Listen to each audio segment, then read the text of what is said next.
YouTube, how the heck you doing? This is Corey here with Watcher of Realms. Now, we have some really interesting banners that are upcoming for this week specifically. So, obviously, we have the normal Crazy Invocation of Spirits, which is going to be the 2x. And then we also have the Divine Crazy Summoning, which is also another 2x. Just super quick, if you are a new player, I always really strongly recommend going ahead and summoning on these banners because your main goal is to go and accumulate as many heroes as you can to just fill out your roster.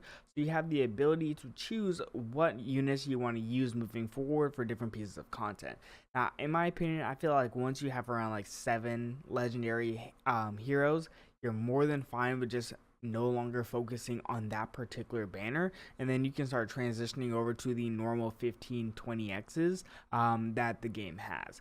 Now, with that being said, the main banner that is being discussed is going to be the Boreas Tula banner. Now, this is going to be a divine summoning and then also just a normal special invocation of spirits, which means you have that 20x chance. Now, there's a couple units in here. You have Rocks, which is a really good unit, especially for tanks if you're struggling with completing like gear raid 2, for example, up until like 21. I think Rocks is usable. Tazira is not really that usable. She's massively fallen off in terms of relevance. Honestly, I can't think of a single point in time where she was relevant, and I've been playing for like 720 days at this point, or something like that, right? So Tazira, not really desirable. Sirene is also really good. However, I imagine that most players probably have a Sirene. Sirene's whole purpose, especially now, is really just her rate or her cost regen for arena. She allows for a lot of really interesting arena teams to occur, but once again, she's pretty common overall, so I imagine you probably have her. The main units to kind of discuss is going to be Tula and then Borius. Now, I do have both of these units. Let's actually hop over directly to where my heroes are. Let's find Tula. Pretty easy because she's one of the only... Keep misclicking. She's one of the only piercers. Oh, there we go. Right, the first one. So Tula. Now she's interesting because she does provide some decent heals. She also provides a cleanse. I believe, if I'm correct, she even goes and gives you some rage regen as well, which is pretty nice overall. However, one of her main kind of like negatives is it's really hard to go ahead and specifically target which heroes are healed by her butterflies. So that's one of the main caveats. Overall, she also doesn't have a revive mechanic, so that's one of the negatives about her kit. However, if you're really just kind of like deep into the healer pool and like you just have nothing, then obviously going ahead and getting Tula is not a bad thing. But she is very clearly the subpar unit on the banner. She's going to give you heals. She's decent for Semra. She's usable for sure. She's kind of like in the Eunomia tier, in my honest opinion, where she'll go give you cleanses, give you decent heals, give you some benefits, but truth be told, she's already outclassed by like Eloin, for example. So if you're going to go between Eloin and Tula, you're typically going to go with Eloin. So good unit, usable for sure. Just not close to being the dominant unit that you'd want, or the unit that you'd specifically be seeking out for this 20x. The unit that you would be seeking out for this 20x is going to be Boreas. Now, Boreas is... I feel like the game knows which units I'm talking about. Boreas is 1000% a very good unit. He is definitely something you should summon for, especially if you have like A0 Boreas. You kind of want to start pushing for those awakenings on him, and especially considering that he is getting exclusive gear. That's another reason as to why you might consider pulling for him.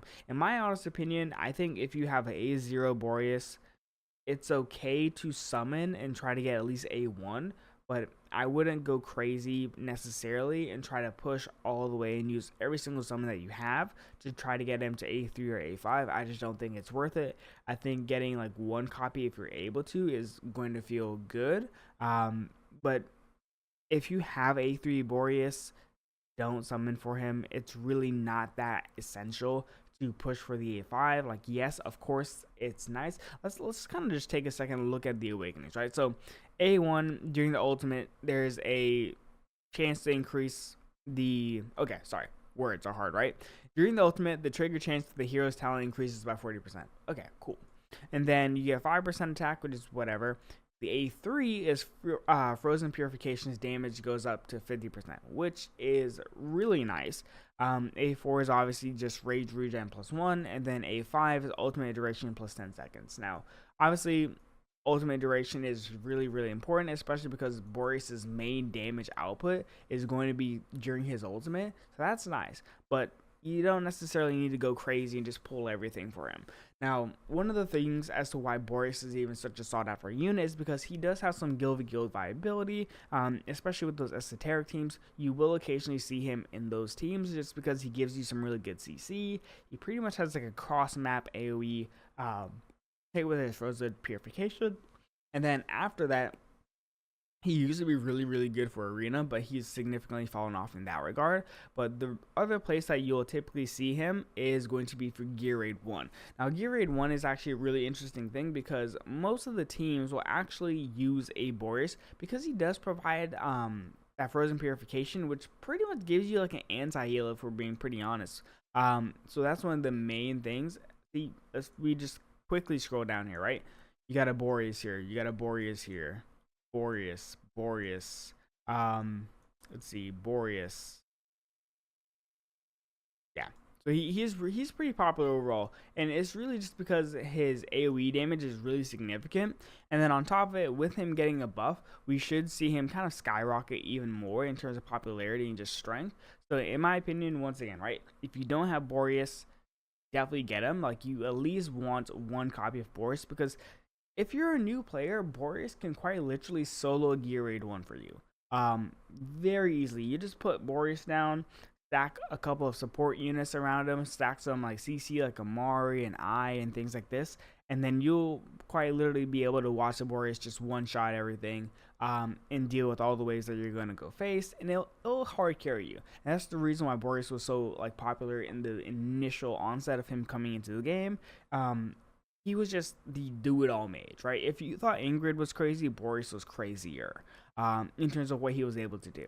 And so while he scaled back, getting a buff might put him back into a relatively similar position as to where he was before, and being able to trigger Frozen Purification twice, which is what his exclusive gear will do, it's kind of important, right? You'll see a massive damage boost just from that alone. So in my opinion, that's kind of where I stand. If you don't have Boreas, try to get him A0. If you do have Boreas, try to get the A1.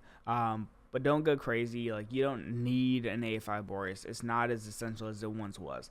Now, we also have the special divine summoning, which is over here for Vierna and Kai. Honestly, I wouldn't recommend summoning for this. It feels like a banner that they just threw in here, and they do this occasionally where they just like kind of toss in a random banner just in case people want to continue summoning. Vierna is nice. Obviously, getting her bonded with Silas is really, really important. Significantly boosts Silas's damage output, but I wouldn't waste divines on this banner in my opinion. Kai is also really good.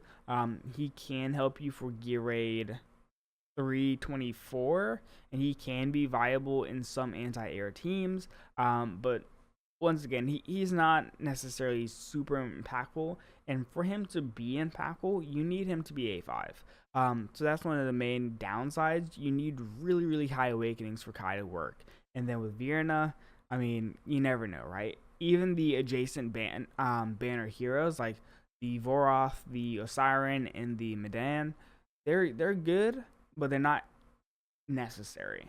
So yeah, that's my take on it. If you want to go and summon, obviously you can. The main units that you'd be targeting really would just be that Boreas for the first copy, or at least like one awakening, and then Vierna in case you do not have her and you have Silas and you're just trying to go get Silas bonded. But yep, see ya.